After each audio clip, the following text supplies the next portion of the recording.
Welcome to Plutus STEM, and today we are covering a topic from your organic chemistry, that is hydration of alkenes to form alcohols.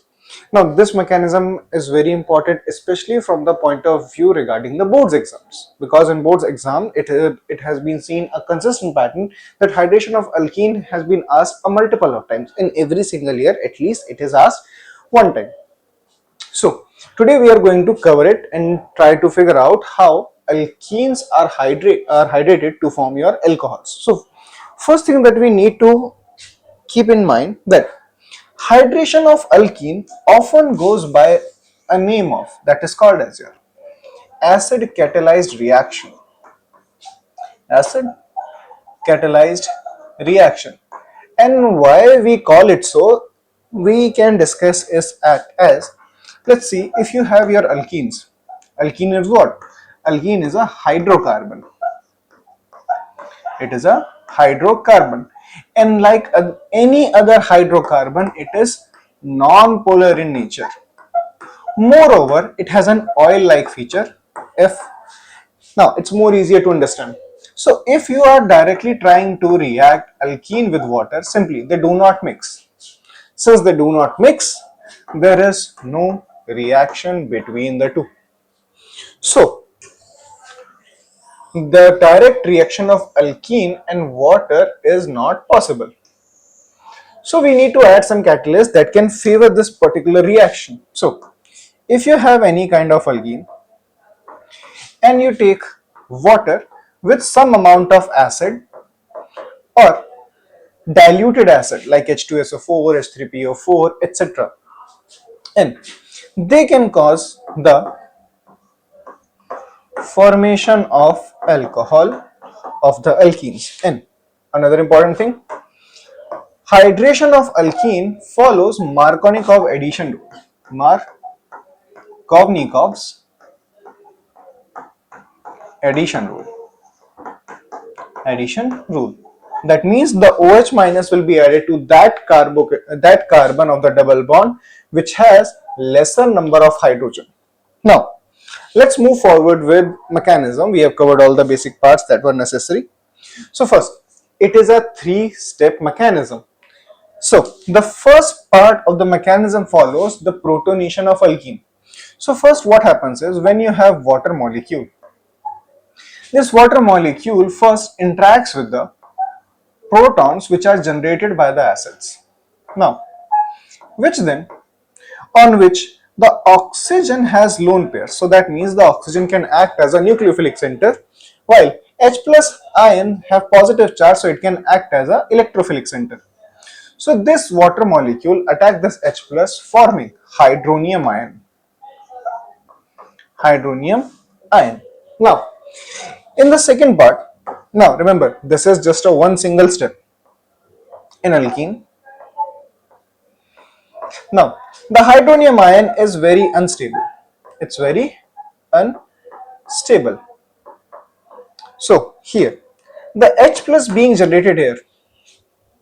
So for oxygen to stabilize it, it abstracts the electrons in the oxygen hydrogen bond, now creating a new highly reactive electrophilic center which was initially not possible to react with. So here, any carbon will take up the electrons and attack the H plus.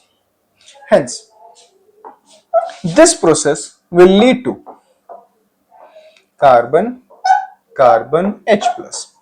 Now, since the electrons of this bond were taken by another carbon, this leaves behind a carbocation.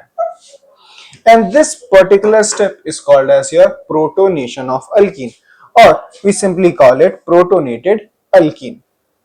Now, after this part, this carbocation, that this one is highly reactive species. So now, this will be our new electrophilic center. That's our new electrophilic center. So for the second set, we will go for the nucleophilic attack of water. So like any other electrophilic species, we have a carbocation right here, and we have our water molecule which can again act as a nucleophilic center. So what will happen? The oxygen will take up its lone pair attack the carbon, the hydrogen will remain like that, forming. And remember, this is a mechanism, so we need to make double-sided arrows. Here, H₂O forms, and here, our carbocation gets stabilized, forming a OH molecule, which has an extra hydrogen before it can get completely formed as alcohol. So simply, if I remove this proton, which is H plus, to stabilize this oxygen, what I get? I will get my alcohol. So in this entire alcohol, the extra portion that I am having is nothing but this particular bond in the molecule. And this, because of this particular reason, this particular species is called as your protonated form of alcohol, called as your protonated alcohol. This protonated alcohol needs to get stabilized. So the only option is I can either withdraw electrons from the carbon oxygen bond or from the hydrogen oxygen bond. Now since the electronegative difference between the oxygen and hydrogen is much larger compared to the carbon oxygen bond, it is much easier for the oxygen to break the electrons, to take the electrons from the hydrogen oxygen bond rather than the carbon and oxygen bond. So the next step that we'll have, that is the deprotonation, removing that extra proton which you utilize in the very start to form your hydronium ion. So in the next step, we have our molecule having an extra proton with positive charge. Here it will lead to deprotonation by abstracting the electrons from the oxygen hydrogen bond, giving us alcohol, which is our final product right here. So this is the mechanism how alkenes are converted to alcohol.